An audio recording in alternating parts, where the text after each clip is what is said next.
And good Wednesday evening to you. James Brierton live from Charlotte. Welcome to our special edition of the Carolina Weather Group for this May the 30th, 2018. It is Wednesday night. It is our normal show time, but we have lots of news to catch you up with.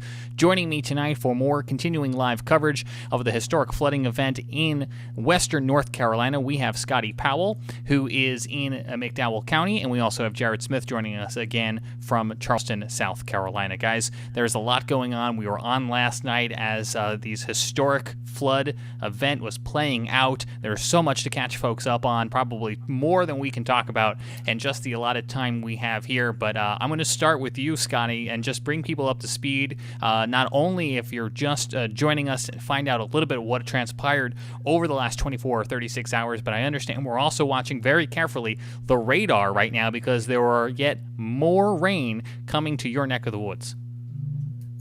Yeah, James, thank you. Here actually in my office, I'm working in the EOC with the flooding situation that's going on here in the Western Carolinas. Right now, looking at radar, we have a band of heavy rain up in the Boone and Watauga, Avery County area. That extends into northern Burke and McDowell County. That was some pretty heavy rain. And then another batch of rain developing over Asheville and Brevard down into the upstate of South Carolina.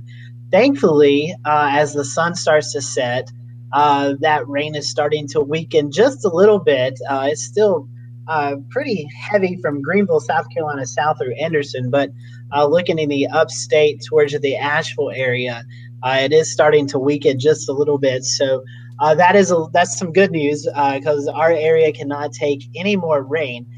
There's a post I'll share with you guys here in just a little bit from the National Weather Service in Greenville, South Carolina.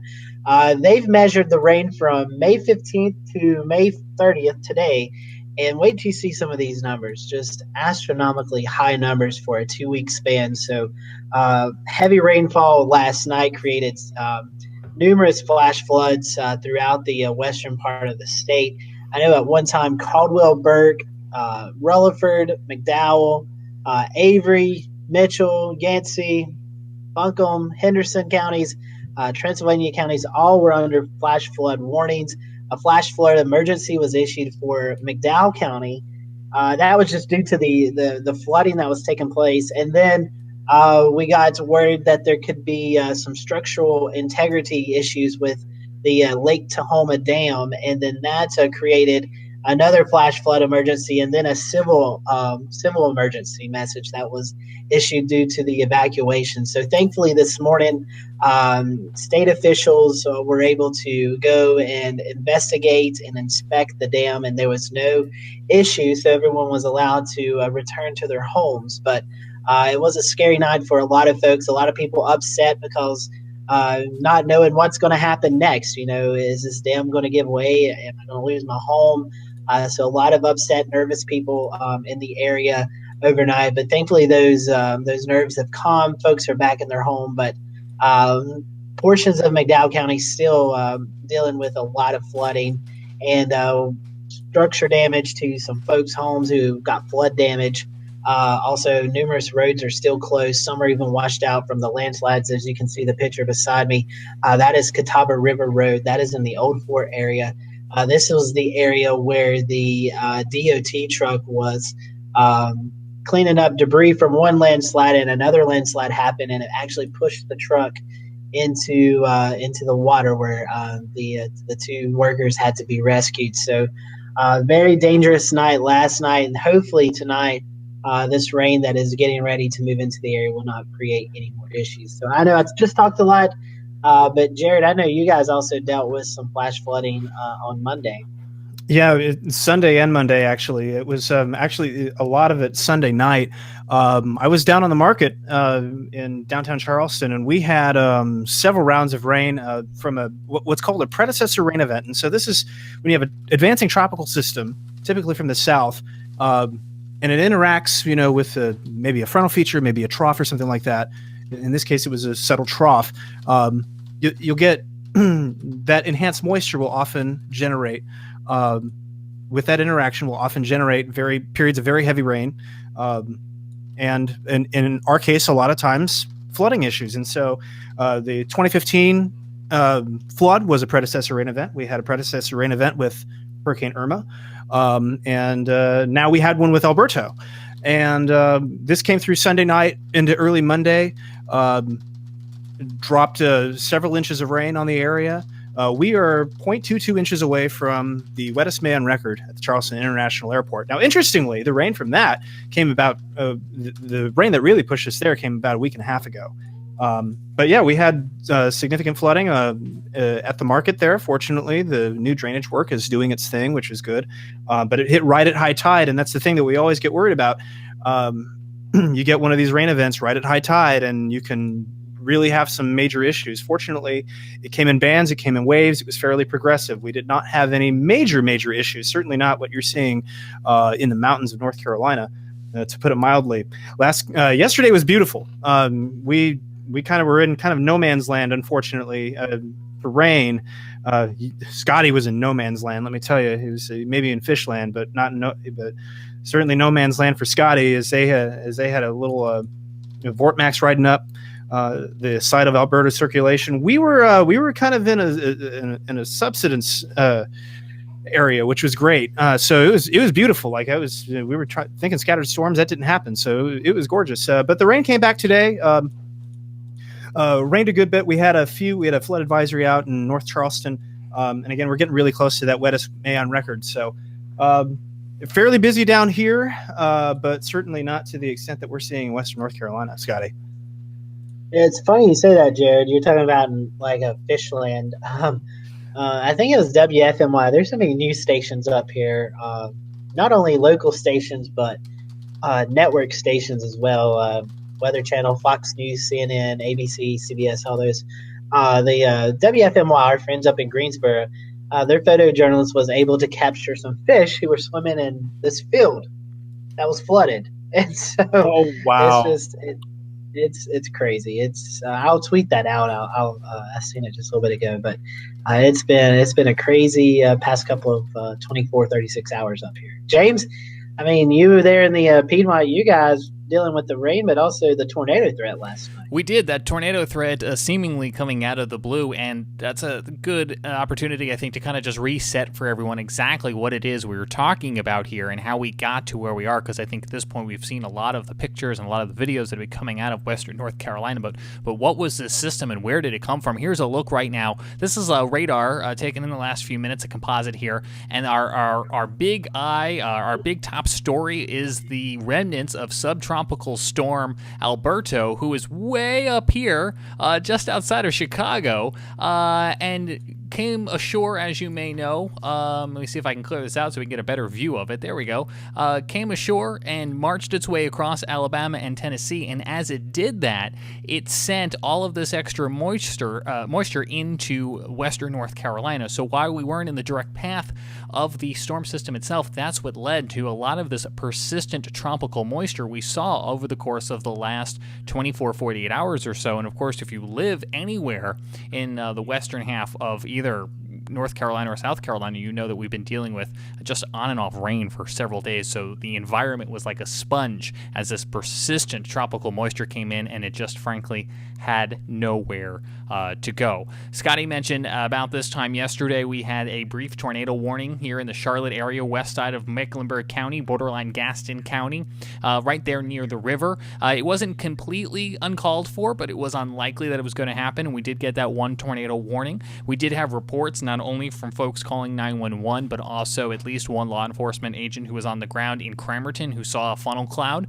No reports of injuries, no reports of deaths, but we did have that tornado warning as there was a brief area of circulation associated with one of these areas, one of these thunderstorms that made its way on through. We did have live coverage for those of you who were able to join us here on the Carolina Weather Group, but very quickly did we transition from covering that tornado warning, Scotty, to covering the mountains all night long, because you mentioned some of the big things that were happening. There were almost too many mudslides and too many flooding events to list here, and we are working on a list, but I think the two big stories, and you can correct me if I'm wrong because I know you were covering this all night long, would be the 5,000 to 6,000 residents, I believe, there in McDowell County who were evacuated near the dam, and that I-40 closure because of the mudslide.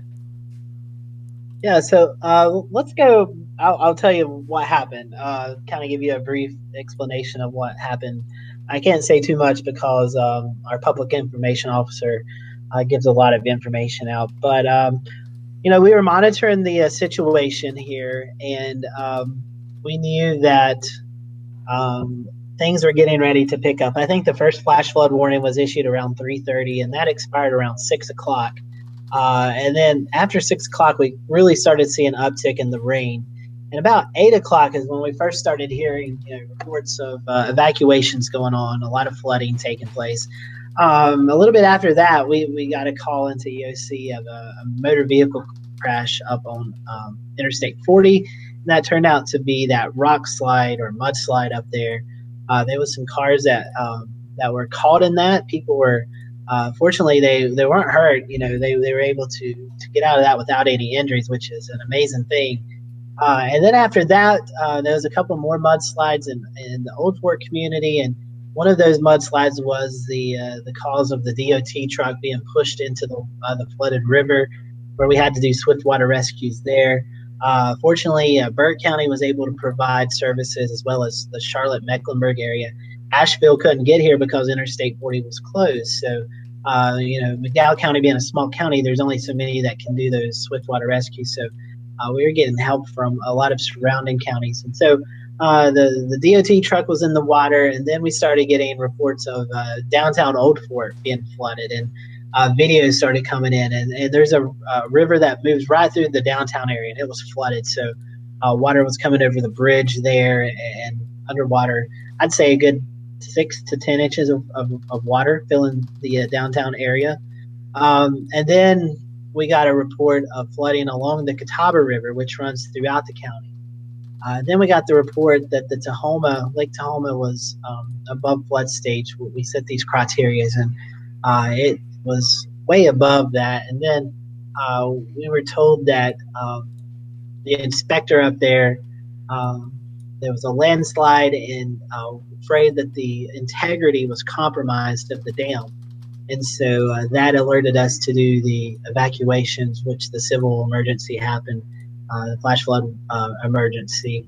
And so we evacuated all those folks. James, I'm not sure how many folks were evacuated. I'll just preface by saying where I got that number from for full transparency. I know after you guys issued the evacuation, the National Weather Service piggybacked with a kind of a localized flash flood warning, and the polygon that they drew just had a population density of about 5,000 and change. So that's where that came from. Yeah, I don't remember it was so crazy. I don't remember how many was evacuated, but we did those evacuations, and then we started getting concerned about local campgrounds on the Catawba River, and we were evacuating there. So it was just a crazy night. Honestly, guys, this probably ranks up in the top 2 or 3 of severe weather events that I've covered. That's really shook me. The tornado outbreak last year was one, Hurricane Matthew, and then this, because I'm thinking, if this dam does break, there's going to be numerous people without homes. We don't know if they're all out of there. So, I came back here in my office, and I called my family and to let them know what was going on. And I was on the verge of breaking down because I felt so helpless. Here this thing's about to happen, and I don't know how to help people, because of the situation that's going on. And so that was stressful, and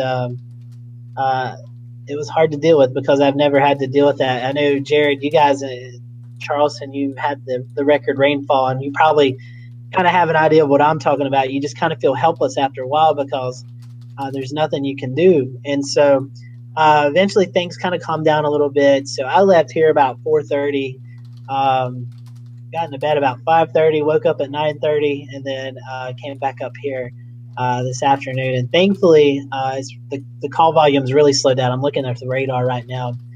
This rain that's about to move in, that's the worrisome thing, but it does look like it's starting to weaken. So hopefully we won't have any more issues here in the western part of the state. But I know James, I know you broadcasted the press conference from the governor. I think Western North Carolina, portions of it's under a state of emergency, so that'll help with some funds for these folks. But just a very dangerous day and one that I'll never forget. Like I said, I ranked this right up there with the Hurricane Matthew covering it down in Lumberton, and then the tornado outbreak last October, and then this. It's been a crazy past 36 hours. Yeah, and certainly, Scotty, help is on the way. Numerous agencies sending support, including the Charlotte Fire Department. We have some photos we've been showing you from them coming your way to assist with the cleanup and any more swift water rescues, because as we've been seeing, we still have more rain that's moving in. Not as much, certainly, as we were looking at yesterday, but enough to catch our eye. And certainly, we have all this water now that needs to follow its way through the system. It's not going to just disappear overnight. And so there's still a concern for flash flooding along waterways, low-lying areas. So certainly be safe if you're heading out there. Maybe we can ask Jared Smith to walk us through a little bit of what we're seeing on some of those rain gauges, because not only can we see the dramatic flooding in pictures, but we do have flood gauges along these waterways that are allowing us to record and monitor remotely some of those flood stages at some very key bottlenecks here, because of course with the terrain, the water is going to start up high and work its way down. Scotty, have you heard any sort of indication on how long it's going to take this water to work its way out? That's a good question, James. I know right now Lake James, it's kind of the start of the Catawba River basin that flows all the way through Charlotte and then out to the Atlantic where Jared's at. It is currently at 103.8, and full pond is 100. It got as high as 105 last night. So that is going to be a major issue as it starts to funnel down. Let me pull up the lake levels right quick and kind of give you an idea. I know that the lakes that are below Lake James are starting to fill up fairly quickly. Slow for a second. All right, so Lake James, 103.7. Lake Roadhiss is the next lake, and that is at 103.1 with maximum capacity 100. Lake Hickory is about at 100. Lookout Shoals, which is in Alexander County, Catawba County, that's at 102.9. That is another area that will flood there in the Riverbend area, so that'll be a concern. That goes into Lake Norman, which is at 99.3, so that will likely rise to above 100. And then as you get into the Mountain Island Lake, Lake Wiley, those are anywhere between 97 and 98. So thankfully they have some room to take some of this water. But, especially here in the mountains, I know the Lake James area, there's several campgrounds around there, and they're all flooded out right now. Haven't got any reports from Lake Roadhiss, and I would imagine that area is flooded. And then another area that you'll probably hear about in the coming few days, Lake Lookout Shoals and Lake Norman, as it starts to flow into the Charlotte metro area. If you live along those lakes, maybe in Catawba, Lincoln, Iredell, Gaston counties, Mecklenburg County, you're probably going to see some flood waters from Lake Norman as all this water kind of filters out and down into South Carolina. Jared, it looks like you've been able to pull up some information about what those flood gauges are showing right now. Yep, absolutely. So this is the Advanced Hydrologic Prediction Service. I think I got that right. Yes. All right. I always like it when I get that right on the first try. So this is looking at the gauges in WFO GSP's area of responsibility. So we got that up. So I'm just going to hover over these, and we're going to take a look in the corner here. So first of all, we have the French Broad River at Blantyre, North Carolina. Major flood stage right now. It's at 193.5 feet. Looks like it's close to cresting, thank goodness, but it's going to be in flood for several days. That's in moderate flood. I apologize. That is moderate flood, not major flood. It's going to cause issues regardless. Now I've broken the page. All right, so here's the French Broad at Fletcher. Looks like we're getting close to a crest there, but it's at 15.51 feet. Expected to fall to 14.6 feet, although they may revise that based on that little bit of upward trend there. I wouldn't be shocked to see this get revised. Going over to Lake James, and this is at the Bridgewater Dam. This is Catawba Bridgewater Dam. It's at 103.88 feet. It looks like it's going to be in minor flood for a little while. It's going to take some time. As Scotty said, it's going to take some time for this to empty out. downstream. Now, looking downstream, here's the Broad River in North Carolina, South Carolina. This is near Boiling Springs, North Carolina, and they are in minor flood. They're very close to minor flood. In fact, minor flooding is forecast here at 12.2 feet. So again, it's going to be interesting to see, some of these downstream gauges over the next few days. Let's take one more look at the Little River at Merrill Road in North Carolina. Again, this is in GSP's area of responsibility, fluctuating around, 10 and a half, 11 feet. Well into minor flood stage here, which is 9 feet. So again, definitely going to be, this has all got to go somewhere, and it's going to be very interesting over the next few days to watch these upstate gauges as things flow to the Atlantic. So so I mean, again, if you live along rivers, if you live along those areas, I definitely strongly recommend listening for severe weather warnings, flood warnings from the National Weather Service. Let's see if I can't get let's get some river forecasts out real quick, and we'll go a couple days ahead in time here. So this is day 3, and you can see that you're going to start seeing some of these. You have a forecast of 23.3 feet at Whitmire. This is well south of there at this point. This is in the upstate of South Carolina. So they're forecasting the Enoree River at Whitmire to get to 23.3 feet. That's action stage, not flood stage, but still too close for comfort. We have similar river flooding issues downstream as well. We've had several days of heavy rain in Columbia. The Congaree, this is all over the place, but it's forecast to go back up to 116.2 feet. So again, we've been dealing with we're dealing with a good bit of river flooding all over the place. And as far as and while I'm here, let's talk Charleston, and then we'll go back to Scotty to get the major thing here. Let me get the GSP WFO off of that. GSP, and that's a great point, Jared, because it's not just Western North Carolina. I mean, Western North Carolina is kind of the bullseye here, where a lot of the impacts are really being seen, the most extensive impacts. But it's been raining across the Carolinas. Yes, it has, and it absolutely has. And we've had several rivers go into flood here. Pulling up the Charleston WFO now. There we go. So the Santee River near Jamestown is well within flood stage. It's going to stay there for the foreseeable future. It's at 12.58 feet.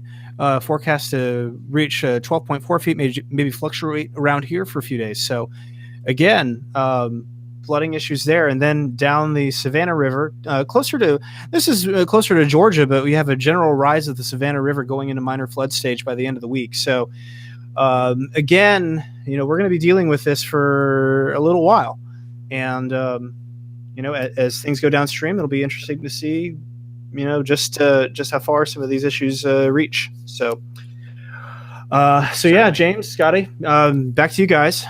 Thank you, Jared. And we are continuing to watch, as the lower third says, more rain falling in western North Carolina. This particular camera actually coming to us from Clemson, South Carolina. But as the radar shows, we do have a few areas, some showers, some a little bit heavier. Nothing severe right now, but we are monitoring it, because any additional rainfall that is going to be falling across the upstate of South Carolina or western North Carolina is going to be something that is certainly going to catch our eye. Something else that may be catching our eye that appeared on our screen a short time ago, that red bar at the bottom of your screen.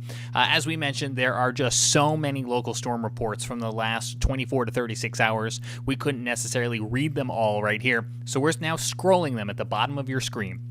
These are local storm reports, which are put out by the National Weather Service as they receive information into their office from folks on the ground, community emergency management, 911 centers, or even folks who are posting on social media. As the National Weather Service is able to verify that information, they go ahead and they issue what's called a local storm report. So we compiled those. They are scrolling at the bottom of the screen. You can look for your community to find out. Again, these go back over the course of not only today, but also yesterday. So things certainly could have changed a little bit, but we wanted just to give you the scope of the amount of communities that were impacted with flooding over the course, again, of the last day or so.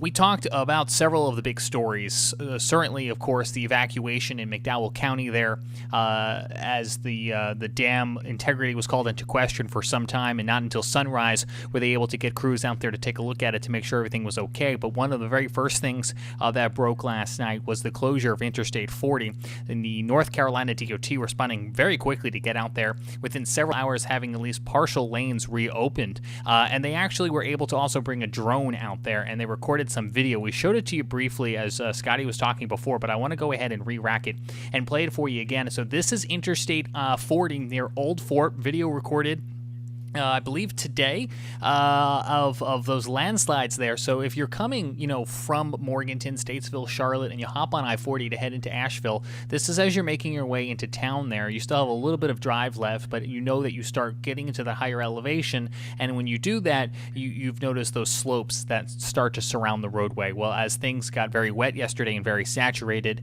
the ground began to give way because it couldn't hold any more water, and it started to lose its own stability, and it did spill onto the roadway. Again, luckily no one was hurt. There were some vehicles that were in the area at times, but folks were able to get themselves out and to safety, so that was certainly some good news. We also had some photos that we've been showing you of different flooding events throughout the Piedmont and the foothills and the mountains, and I'm going to keep talking here, Jared, until we get to a particular photo, because this is just on shuffle, but Scotty talked about it. They had that DOT truck yesterday who went out to try to help and actually got caught in the floodwaters themselves. There's the picture right there. Yep, there it is. Those two gentlemen, the employees, the workers, were able to get themselves out into safety thanks to the help of some rescuers. But certainly a very scary event, and that's a very heavy truck. So, you hear us say it all the time. Turn around, don't drown. If you see water on the roadway, find another way or just seek shelter. Like this photo we're looking at the screen right now, there's no telling how deep that water is. And while there's no telling whether the road is there. Right, exactly. And there's a chance it's not. Now, there's no telling. I don't know the full story, and we can maybe ask Scotty when he gets back. Here's the truck again, exactly how they ended up in the water. And I'm not trying to say they did anything they weren't supposed to. But as the sun is now down, darkness is falling upon us again. There's a picture. No road there. If that was underwater, you wouldn't know it. We're just reminding folks, stay in tonight. Just like yesterday, stay in. There's no need to be out on the roadways. Shelter in place, not only because we have the ongoing flooding, but as we've been talking about, we do have some additional rainfall. Not a ton, but we do have some additional rainfall moving into the area, so we could see some new or continued aggravated flooding across the region. And that's why, as Jared was mentioning, it's important to stay tuned to local media, emergency management officials, and your NOAA weather radio. Yeah, and James, what I'm going to do real quick, and then it looks like we get Scotty back, but I'm just going to let's take the radar full real quick. I've got my radar up. That looks weird. Yeah, hang on. How about that? There we go. That's a lot better. All right. Yeah, spoiler alert: Jared sits in front of a green screen. Yes, I do. And so all right. When I remove green and go to his source, and the radar's up, it tries to remove the rain. That's pretty good. Yeah. That's pretty good. I think they wished we could just remove the rain at this point, right? We wish we could. We really wish we could, but unfortunately, it doesn't look like that's the case. And in fact, it looks like there's a little flare-up of convection here, just south of Hendersonville, moving north and northeast, and again towards Forest City, Shelby. A few more cells starting to fire up here. So, we hope I think the one thing here is that it doesn't look like there's any training. It looks like they are at least progressive, but we still don't want any rain. So. And that was one of the issues we had yesterday. Is not only was it a long period of rain, but it was rain falling over the same area over and over and over again. So that's what Jared means when he says training. And like you said, it's a little bit more popcorn, a little bit more scattered tonight, and that is certainly some good news. I believe we have Scotty Powell back, but the other thing, Scotty, that is on our radar, no pun intended, is that we could see a chance of some storms tomorrow as well, too. I don't know if you've had a chance to look at the forecast or the outlook from the Storm Prediction Center, but I can go ahead and bring up the EDD as we look ahead to what maybe is left in store for us. Yeah, tomorrow it looks like we're in that moist environment once again, so another round of scattered showers and storms are possible. For Thursday. Friday, we really start to dry out a little bit. We may go 20-30% chance, and we'll hold on to that 20 to 30% chance through the weekend. But tomorrow, there's just enough still instability in the air that these showers could get heavy, and we could see a few thunderstorms. Not really anything too severe, but one or two may produce a damage and wind gust or something like that. But overall, it looks like next week we finally start to dry out just a little bit. Can't totally rule out the rain chances, but at least we kind of lower those percentages. But Tomorrow's something we'll watch. There could be a few stronger storms out there. I think the primary threat would be damage and winds with those. So that's something we'll watch. I will say we are starting to get more heavy rain now in northern McDowell County. I had to step away there. I was seeing some information roll in our command center down over across the hallway there of the Peppers Creek area. I'm really seeing some high water up in that area. So that's in the northern part of McDowell. So we'll watch that. And as Jared talked about just a second ago, it seems like this southerly flow with this little area of energy moving through is giving spawning off some more scattered showers and storms, especially in Polk and Rutherford and Cleveland County. So that's something we'll have to watch. If we can get this line out of here, I believe everything will start to calm down a little bit. I do see new storms developing in the just north of Atlanta. So we'll have to watch that. But I'm hoping, my thoughts are, once we get this initial line out of here, everything will start to calm down, at least for the evening. But getting some reports of some heavy rain and high water up in the northern McDowell County area. So crews are on standby in case they need to be deployed. And here's that wider view of the radar. Like Scotty just mentioned, we are watching rain not only right now making its way across western North Carolina and upstate South Carolina, but we do have some convection there in the northern ports of Georgia. We also have what probably is also catching your eye, a line of thunderstorms making its way across Tennessee and Alabama. We hope this will fall apart a little bit, especially now that the sun is gone. It's going to be losing a lot of that fuel. But what I had up on the screen a moment ago while Scotty was talking is the storm prediction outlook for tomorrow. So this is for tomorrow. And just to give you an idea, western North Carolina and parts of upstate South Carolina are in this darker green. That's called a marginal risk. That is 1 out of 5 on the severe outlook. That lighter green is just kind of maybe afternoon scattered thunderstorms like you might have on a warmer day, and then that yellow being that slight risk. So it's not likely, as Scotty mentioned, that we're going to see any severe weather for tomorrow, but a marginal risk is not 0%. Matter of fact, if I'm not mistaken, we had a marginal risk yesterday when we had just that one brief tornado warning, but we didn't have widespread tornado warnings or widespread severe thunderstorm warnings. So it'll just be something else for everyone to keep an eye on, not only with regards to severe weather, but also with regards to additional flooding, because again, we don't need any more precipitation. Amen to that. I am done with the rain. I am ready for it to end. It wouldn't hurt my feelings if we just turned off hot and sunny for a few days.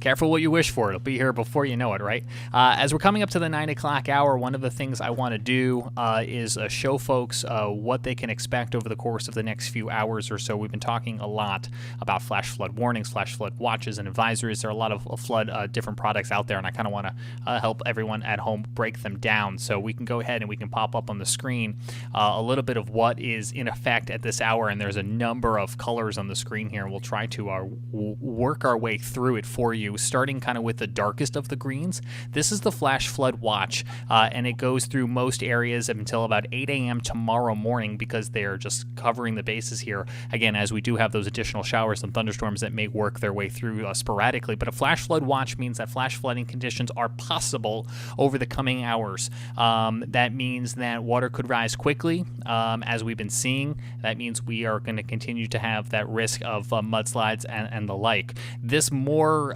lighter tealer green here that I've highlighted, this is a flood warning. This is where flooding is occurring.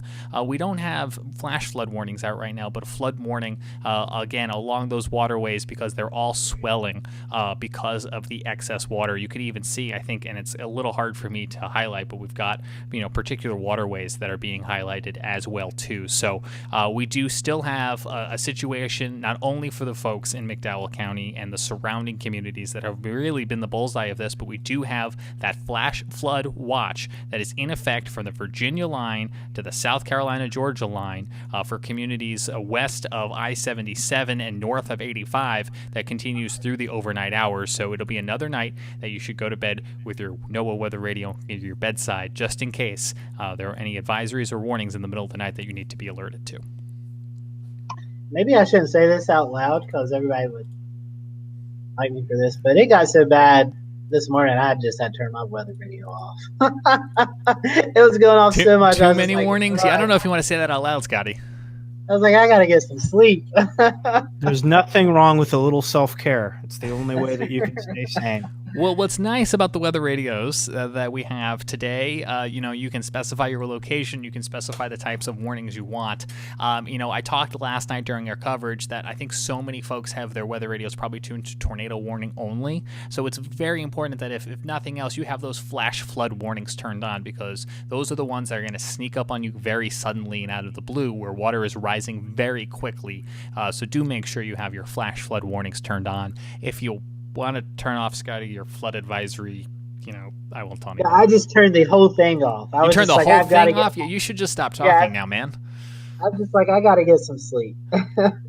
Don't listen to Scotty. It's a sleep deprivation, my friend.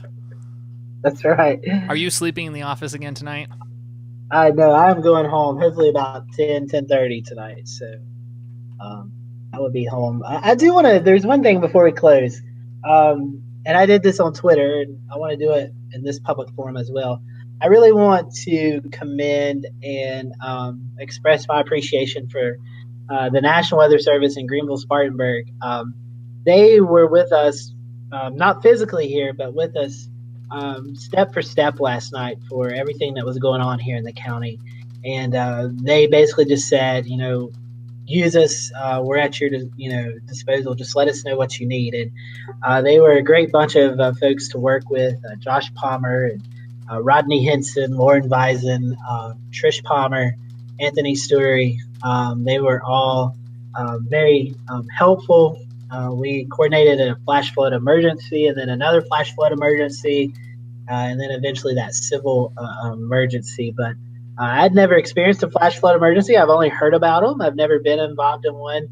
Jared, you guys, I think, had one in Charleston maybe a few years back, but this was only the second flash flood emergency issued in the GSP region. And so they were just very helpful to work with last night. And they were listening, and they wanted feedback from us and what they needed to put in the products, and just give them a pat on the back and a handshake, whatever you want to do. GSP, they really helped us last night. And, all of us are appreciative of that.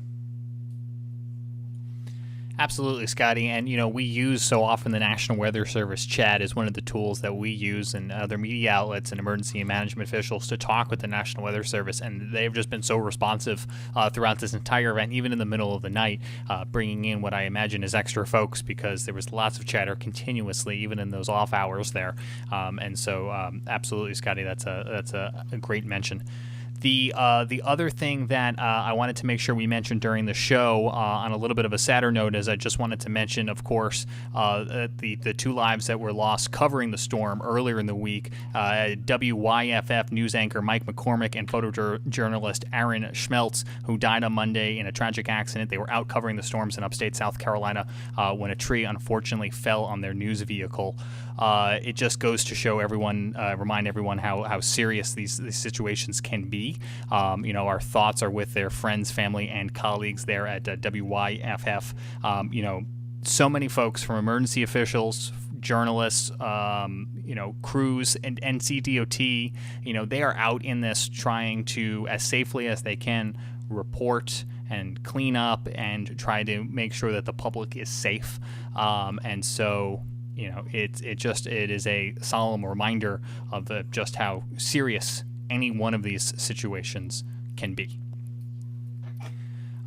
With that, we're coming up on 9 o'clock. Was just responding to some of your Facebook comments. Thanks so much. I know we have so many new viewers who have found us on Facebook Live, YouTube, and Periscope over the course of the last 24 hours or so. We're with you every Wednesday night at 8:15 p.m. Eastern Time for our show where we normally have a guest on to talk about something big in the weather, science, tech kind of industry. It may have a focus on the Carolinas, or maybe something a little bit more broader that ties back.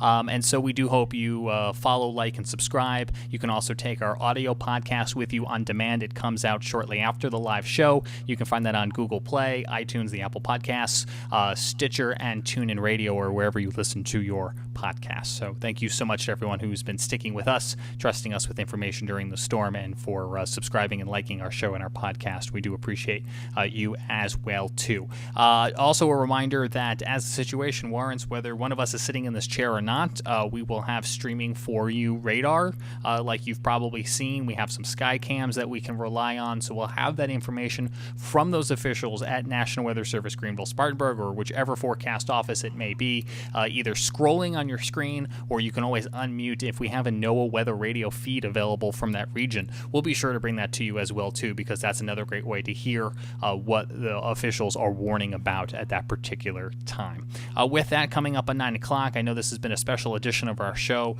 with Scotty Powell and Jared Smith. I just want to give you each, I guess, an opportunity again for any closing thoughts as we continue to deal with and look forward to cleaning up from this historic flooding event in the foothills and the mountains of western North Carolina. We'll start with you, Scotty. Yeah, thank you, James. One cool thing about North Carolina and the Southeast is folks come together. So in the next few days and weeks to come, some of these folks are going to need our help. Maybe it's help cleaning up the yard, or provided materials for them as some of their stuff has been damaged. So just be mindful of that, and in the next day or so, we can't urge you enough to stay off of water-covered roadways. Turn around, don't drown. I know you guys may get tired of hearing that, but it's simply true. Don't drive through flooded roadways or boundaries. It is just not worth it, and just stay off flooded roadways. Jared Smith, any closing thoughts on this Wednesday evening? It is. I'll be up in there in just a minute. Hey guys, I've got to.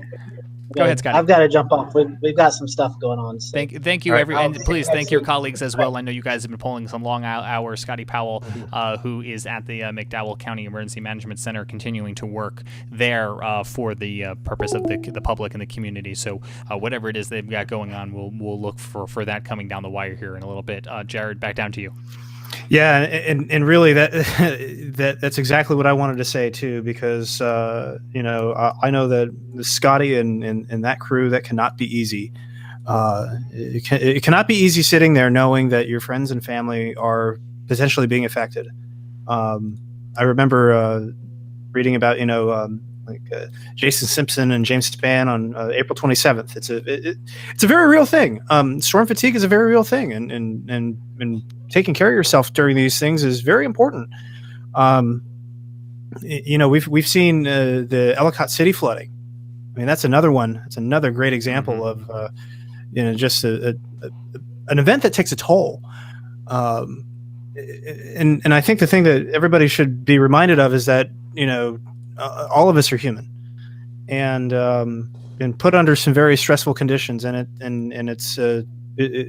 it's inspiring to see just people at their best when things are at their worst. So you can't say enough about the emergency managers, meteorologists working with them like Scotty does, or anybody in the media who is pulling long hours. The National Weather Service folks who are in that chair working 8, 10, 12-hour shifts and getting 4 hours of sleep and coming back to figure out what happened. A lot of hardworking people in front of the camera and behind the camera to help keep people safe. So my hat's off to them, and hopefully we get this tropical stuff out of here, man. I'm tired of it. Well, it's unfortunate, but hurricane season starting Friday? Tomorrow. Is that tomorrow? Friday? It is Friday. It's Friday. Yeah, there are 31 days in May. There are 31 days in May. Yeah, I've just kind of lost track of time, so there's that. But hurricane season on Friday. Don't tell Alberto. Not even in hurricane season yet. I think we need to make sure that everybody in Michigan understands that hurricane season is actually starting for them now. Yeah, they've got the remnants of subtropical storm Alberto up there, and I'm sure they're seeing some tropical like rain and just the icky humidity as well too. I took the dog out last night at midnight, and I was like, "This is gross."